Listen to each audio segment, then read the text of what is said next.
You think a spiritual awakening is going to be peaceful, right? Like candles, meditation playlists, maybe a few tears followed by blissful smiles and a renewed sense of purpose. That's the dream. That's what Instagram spirituality sells you. But in reality, it feels more like someone just lit your entire life on fire, handed you a blindfold, and said, "Good luck finding yourself in the ashes." This isn't some Zen retreat in the mountains. This is spiritual demolition. It doesn't arrive politely, asking for your permission. If you enjoyed this breakdown, don't forget to like, subscribe, and drop a comment. Your feedback helps shape what we cover next, and you being here keeps the conversation going. Thanks for watching. See you in the next one. Wondering what the hell just happened? And if that sounds dramatic, it is. Alan Watts, that philosophical wizard with the smooth British accent and a mind like a galaxy, knew exactly what he was talking about when he said that awakening feels like losing everything. Because what you're losing isn't just bad vibes or outdated habits. You're losing you. Or, at least, the version of you that you always assumed was real. Here's the plot twist: that version of you, the one who needs to be liked, who chases validation, who builds a personality out of what others expect, that wasn't you at all. That was the ego, the false self, a story dressed up in family conditioning, societal approval, and your favorite childhood coping mechanisms. And awakening, that's the moment the mask slips. It doesn't happen in a single aha moment, like lightning striking the top of your head and suddenly you're enlightened. No, it happens in waves, crumbling, shaking, unraveling. There's a reason people call it a dark night of the soul. You don't get enlightened. You get stripped, and at first, it just feels like collapse. Suddenly, the things that used to matter don't. You might lose interest in your career. You might pull away from friends. You might stop caring about goals you used to obsess over. And not in a cool, minimalism core, I'm just detaching kind of way. It's more like, I don't even know who I am anymore and nothing makes sense. Alan Watts compared the ego to an actor in a movie. You've been so deep in your role, crying on cue, hitting your marks, reacting to plot twists until one day, you realize it was all just a script. And even worse, you weren't even the one writing it. The ego loves to feel in control. It thrives on labels: daughter, boyfriend, boss, artist, success story, survivor, people pleaser, rebel, whatever flavor you picked. It loves being the main character. But awakening pulls back the curtain and shows you that the main character isn't real. You're not the actor. You're the awareness watching the entire film. And realizing that feels like death. It is death, in a sense. Not physical, obviously, but psychological, emotional, existential. The death of the self you thought was you. Which is why people going through this phase feel unmoored, disconnected, even depressed. There's a terrifying kind of silence that sets in when the ego finally shuts up, and in that silence, you meet the void. And oh, the void. That's where it gets real. Because what looks like emptiness at first is actually a doorway. But at the start, it just feels like falling. Like you're spiraling into nothingness with no instructions, no guidebook, and no idea what's on the other side. This is where most people panic. The ego tries to crawl back, desperate for something, anything to latch onto. Go back to the job, it whispers. Call your ex. Buy something. Achieve something. Be somebody again. But Alan Watts gently tells us, don't. Don't run. Don't resist. Stay in the discomfort. Stay in the loss. Because the void is not the enemy, it's the birthplace of truth. Think about it. How can you know who you really are if you're still clinging to what you're not? The suffering isn't from the awakening itself, it's from fighting it. It's the ego panicking as it loses its grip. But if you let go, if you surrender, even for a moment, you realize that what you thought was emptiness is actually everything. It's spacious, vast, alive. It's you, not the you with a bio and a LinkedIn and a favorite coffee order. The real you, the awareness underneath it all. The part of you that doesn't come and go, that watches thoughts arise and fall like waves, that doesn't need to be anyone or anything. And once that clicks, even a little, you start to see through the game. You realize you don't have to chase wholeness because you already are whole. You don't need to perform, to prove, to pretend. You can just be. And that's the liberation Watts is talking about. It's not some mountaintop guru status. It's the quiet, steady realization that you were never separate from anything to begin with. But and this is important, it's messy getting there. It's not linear. Some days you feel like a cosmic genius, floating in oneness. Other days you cry on the floor, question your life choices, and Google why am I spiritually disassociating. Totally normal. Watts said awakening is a gradual process, not a single event. It's the slow burning away of illusions. The tiny deaths we experience again and again of expectations, of roles, of dreams that weren't even ours to begin with. If you enjoyed this breakdown, don't forget to like, subscribe, and drop a comment. Your feedback helps shape what we cover next, and you being here keeps the conversation going. Thanks for watching. See you in the next one. Feel less special and more ordinary. But that's the gift. That ordinariness is sacred. The simplicity of just being without the endless performances where the peace lives. There's a strange kind of humor to all of it. The punchline to the cosmic joke, if you will. You spend your whole life building a sense of self, only to realize it was never real. You chase enlightenment like it's a prize, and it turns out it's just what you already are when you stop chasing. Classic ego plot twist. And here's the kicker. Nothing actually changes on the outside. You still have bills. You still have conversations. You still stub your toe and get annoyed in traffic. But you're not identified with it anymore. You're not sucked into the drama of the character. You can play the role, but you don't believe you are the role. So if you're in the thick of it right now, if you feel like everything is slipping through your fingers, if nothing makes sense anymore, if you're mourning a version of yourself you thought you'd always be good, that means the awakening is working. You're not broken. You're breaking through. Because what feels like losing everything is actually finding the one thing that can't be lost. The truth of who you really are. And it's not a thing at all. It's presence, awareness, unity, the part of you that's never been touched by fear or fame or failure. Alan Watts once said, trying to define yourself is like trying to bite your own teeth. That's the paradox of awakening. You can't find yourself in the way you find a lost phone. You realize you were never missing. You were just distracted by the costume. So let the costume fall off. Let the script fall apart. Let the ego scream and wail and make dramatic exits. And then, let it be quiet. Because underneath the noise, underneath the loss, underneath the void is you, always has been. So if you made it this far, you might just be in the middle of your own spiritual plot twist. Or maybe you're curious what's on the other side of the unraveling. Either way, take a breath. You're not alone in the cosmic weirdness. Drop a comment if this resonated, or if you've ever felt like your life was crumbling but somehow that crumbling made space for something more honest. And don't forget to subscribe for more breakdowns, breakthroughs, and a little philosophical tea. Because as Alan Watts would say, you are the universe playing hide and seek. And now, you're starting to remember the game. Let's be real. If someone had told you before your so-called awakening that it would involve losing your mind, your ambition, your sense of control, and your emotional grip on reality, you probably would have said, nah, I'm good. And yet here you are, watching the scaffolding of your identity fall apart like a Jenga tower after one too many bad moves.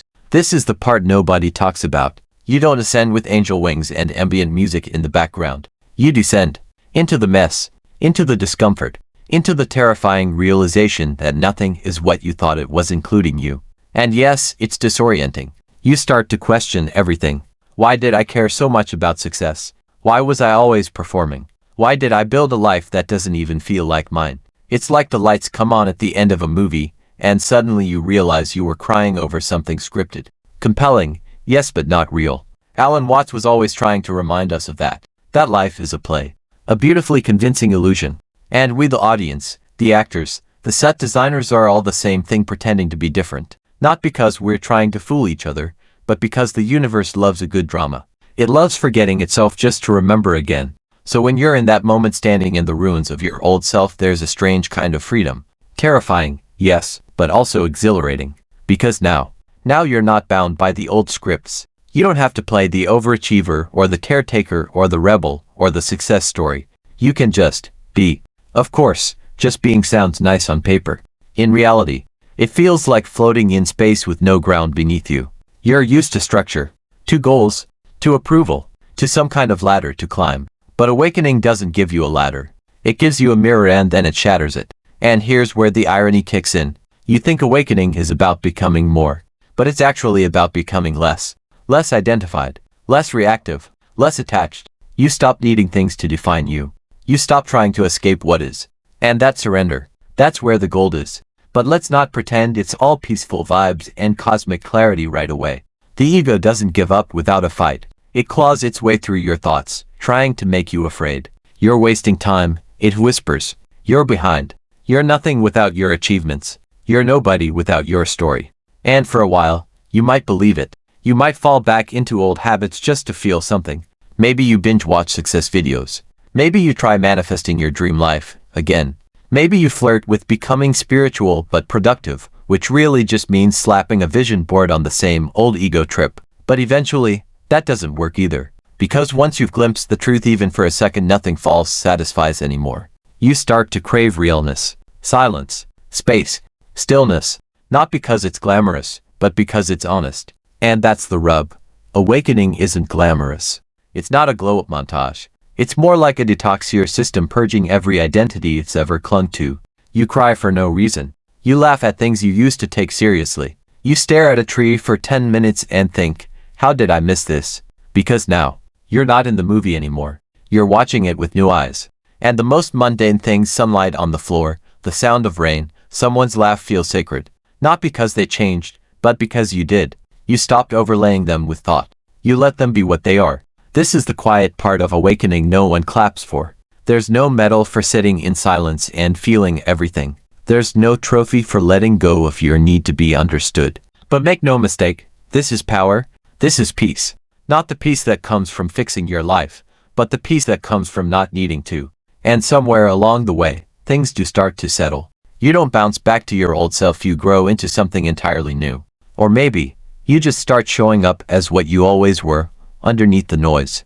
You can still have a job, still have relationships, still set goals, but now, you're not lost in them. You're playing the game with awareness. You know it's a game. You can play full out and stay grounded in the fact that none of it defines your worth. That's what Watts was pointing to. The non-dual realization. The cosmic mic drop. You're not separate from anything. You are everything, appearing as a person, having a weird, wonderful, messy human experience. And when you know that not just intellectually, but in your bones, you stop needing the world to validate you. You are the world. But let's be clear, this doesn't make you invincible. You're still going to mess up, still going to have insecurities, still going to get annoyed when someone cuts you off in traffic. The difference is, you don't believe in those moments as absolute truth anymore. You witness them, you feel them, and you let them pass. Because now, your sense of self isn't built on the sandcastle of personality. It's resting in something deeper, something uncheckable, and that changes everything. Suddenly, you're not rushing to fix yourself. You're not obsessed with the next achievement. You stop playing the comparison game, and you stop trying to explain yourself to people who don't get it. You realize some people won't get it. Some people can't. They'll think you're being lazy, or weird, or nihilistic. They might even say you're lost. But you'll know. You'll know that the loss they see is actually freedom. You're not lost. You're unhooked. And that's the most dangerous thing to the egoic world, a person who no longer needs to perform. But let's bring it back, because this isn't about becoming some serene monk or spiritual influencer. This is about you. In your room, in your car, at 2 a.m. when everything feels like too much, when you're questioning your life, when nothing makes sense. That's the moment. That's the opening. That's where awakening begins. And when it starts, it doesn't look like bliss. It looks like chaos. It feels like grief, because you're grieving illusions. And grief is sacred. It means you cared. It means you're alive. And when you stop resisting it, it transforms. That's the final twist in this story. The void you feared, the loss you dreaded, that was the path. That was the portal. The breakdown was the breakthrough. You weren't falling apart, you were falling in. Into the truth. Into yourself. Into the place that was never gone, just hidden beneath the noise. So take a breath. If you're in it, if you're deep in the unraveling, know this, it's not the end. It's the beginning. Not of a new identity, but of no identity. Of freedom. Of peace. Of playing this strange human game without forgetting it's a game. And if you've already walked through some of it, you know the vibe. You don't have to shout it. You just live differently. Quieter. Truer. Freer. So here's your badge of honor. The Lost Everything to Find the Universe Award. Wear it with pride.